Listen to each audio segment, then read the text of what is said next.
খালেদা জিয়ার ঈদের শুভেচ্ছা, ঈদ মুবারক।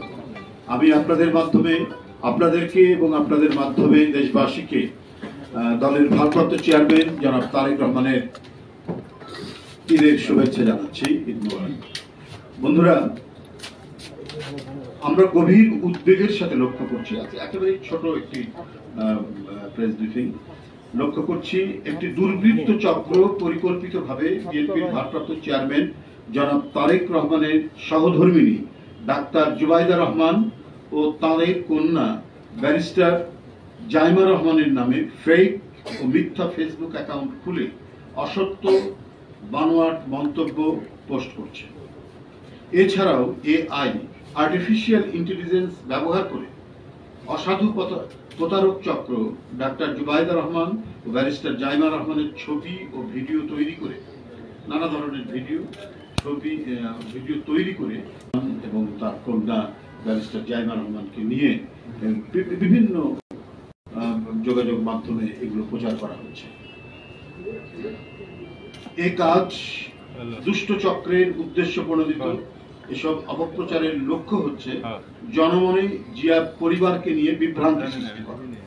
যারা এ ধরনের জালিয়াতি কাজে যুক্ত রয়েছে তারা সুদূর প্রসারী কোনো চক্রান্তের নীল নকশা বাস্তবায়ন করছে বলে আমরা মনে করি। বিএনপির ভাবমূর্তিকে নানাভাবে কালিমালিপ্ত করতে অপচেষ্টা চালিয়ে ব্যর্থ হয়ে এখন লক্ষ্য পূরণে জিয়া পরিবারকে টার্গেট করে নানামুখী অপতৎপরতা শুরু হয়েছে।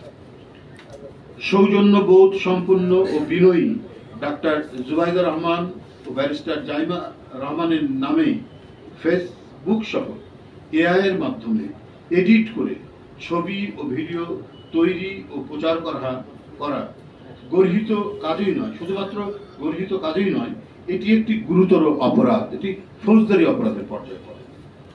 আমরা এহেন গর্হিত কাজের তীব্র নিন্দা ও প্রতিবাদ জানাচ্ছি। এ সমস্ত অপকর্মের সাথে যারা জড়িত তাদেরকে অবিলম্বে আইনের আওতায় এনে দৃষ্টান্তমূলক শাস্তির জোর দাবি জানাচ্ছি। একটি গণতান্ত্রিক সমাজ, আমরা এই যে প্রায় 15-16 বছর অবিরাম আন্দোলন সংগ্রাম, রক্ত ঝরানো আন্দোলন সংগ্রামের মধ্যে দিয়ে আমরা একটা জবাবদিহিমূলক গণতান্ত্রিক সরকার প্রতিষ্ঠার লক্ষ্যে এগিয়ে যাচ্ছি। একটা গণতান্ত্রিক সরকার প্রতিষ্ঠার মাধ্যমে আমরা একটা গণতান্ত্রিক সমাজ গড়ে তুলতে পারব, যেখানে প্রতিটা ক্ষেত্রে জবাবদিহি থাকবে। তো সেই গণতান্ত্রিক সমাজ যেখানে গড়ে তোলার আমরা চেষ্টা করেছি, একটি গণতান্ত্রিক সমাজে মিথ্যার কোনো স্থান নেই। তাই প্রযুক্তির সুযোগ নিয়ে মিথ্যার সংস্কৃতি প্রসারিত করার চেষ্টা করা হলেও তা জনগণ কর্তৃক প্রত্যাখ্যাত হয়, এটাই নিয়ম, পৃথিবীতে তাই ঘটেছে। সুতরাং ডাক্তার জুবাইদা রহমান এবং ব্যারিস্টার জাইমা রহমানকে নিয়ে যে ধরনের মিথ্যা মন্তব্য, বক্তব্য ফেসবুকে পোস্ট করা হচ্ছে, বিভিন্ন যোগাযোগ মাধ্যমে পোস্ট করা হচ্ছে এবং এআই কে দিয়ে তাদের নানা ধরনের ছবি এবং ভিডিও তৈরি করা হচ্ছে, সেটা জনগণ ঠিকই সেটা বুঝতে পারছে, সবাই বুঝতে পারছে এবং আপনাদের মাধ্যমে জনগণের কাছে এই কারণেই এই জিনিসটা আরো আমরা বলছি, আমরা জিনিসটা অবহিত করছি, যাতে কেউ সংশ্লিষ্ট কেউ যাতে জনগণ সহ কেউ যাতে বিভ্রান্ত না হয়। আমি দৃঢ়কণ্ঠে আপনাদের মাধ্যমে ঘোষণা করছি যে ডাক্তার জুবাইদা রহমান ও ব্যারিস্টার জাইমা রহমানের কোনো ফেসবুক অ্যাকাউন্ট নেই। সুতরাং তাদের নামে ফেসবুকে পোস্ট করা কোনো মন্তব্যে জনগণ বিভ্রান্ত না হওয়ার জন্য আমরা অনুরোধ করছি।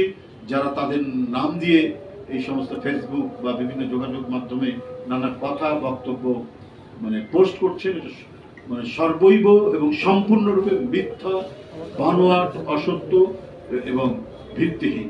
আমি আশা করব যে আপনারা আমাদের দলের পক্ষ থেকে এই বক্তব্যটি খুব ভালোভাবে আপনাদের গণমাধ্যমে এটা পরিবেশন করবেন। আপনাদেরকে আবারও ঈদের শুভেচ্ছা জানিয়ে আমার বক্তব্য শেষ করছি। আপা একটু মাথার পিছনে আনেন। আপা আমরা করব বাংলা টিভির আপা, হ্যাঁ মাথাটা একটু ভিতরের দিকে নেন।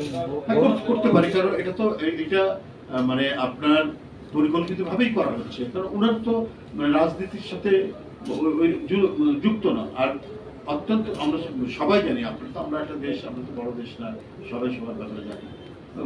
বিশেষ করে মানে ভাবি ডাক্তার জুবাইদুর রহমান খুবই একজন সৌজন্য বোধ সম্পন্ন, নম্রতা যার আচরণ, এই ধরনের মানুষ। ব্যারিস্টার জাইমা রহমান কেবল সে মানে আইনি পরীক্ষায় উত্তীর্ণ হয়েছেন, ব্যারিস্টার হয়েছেন, উনি এগুলো নিয়ে আছে। তো তাদেরকে নিয়ে এই যে নানা ধরনের অপপ্রচার, তো এটা তো মানে মনের মধ্যে কোনো ধরনের কুটিলতা বা মানে কুচক্রী মহল ছাড়া এটা কেউ করতে পারে না, এবং তারাই উদ্দেশ্য করে ভাবে এই জিনিসগুলো করছে। কোনো ভদ্রলোক এবং যারা সত্যিকার অর্থেই লেখাপড়া এবং জ্ঞানের আলোয় আলোকিত, তারা তো নানা বিষয় নিয়ে ফেসবুক একটি গণমাধ্যম আলোচনা।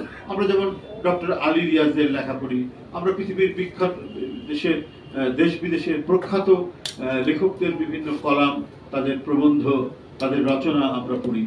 তো এটাই তো আমরা মানে প্রত্যাশা করি। কিন্তু যারা রাজনৈতিক দলের বিভিন্ন নেতৃবৃন্দ যেমন রয়েছে, পাশাপাশি তাদের পরিবার যারা রাজনীতির সাথে যুক্ত নন, তাদেরকে নিয়েও নানা ধরনের মানে কথা লিখছেন, বক্তব্য লিখছেন, যার সাথে কোনো সম্পর্ক নেই। তো সুতরাং এগুলোর যে অন্যান্য আইনি পদক্ষেপ যেগুলো, সেগুলো আমরা নিব।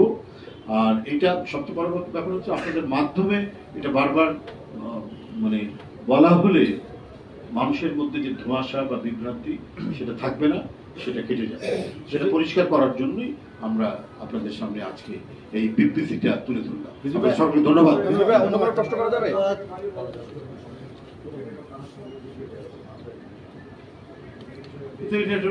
এটা আমি আজকে এটার মধ্যে থাকি। রিজভী ভাই, ধন্যবাদ।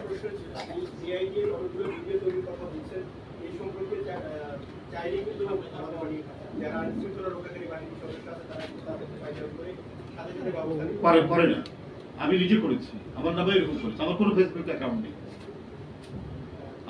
আমি কিছু ফেসবুক উল্লেখ করে ডায়েরি আপনাকে আমি যদি এদিকে আসেন অফিসে আমি দিব আমার ডায়েরির ইয়েটা, কপিটা।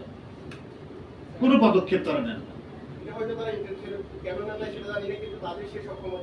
তাদের সেই সক্ষমতা অবশ্যই আছে, নিশ্চয়ই আছে। এটা তো একটা রাষ্ট্র যখন থাকে, একটা বৈধ রাষ্ট্র এবং তার সার্বভৌম যখন জনগণ, তো সেখানে তো রাষ্ট্রের মানে এই অন্যায়গুলো, এই অপরাধগুলো নিয়ন্ত্রণ করার তো নিশ্চয়ই তার অ্যাপারেটাস আছে। অবশ্যই রাষ্ট্র সেটাকে বন্ধ করতে পারে। রিজভী ভাই, অন্য কোনো প্রশ্ন করা যাবে? না, আজকে থাকে।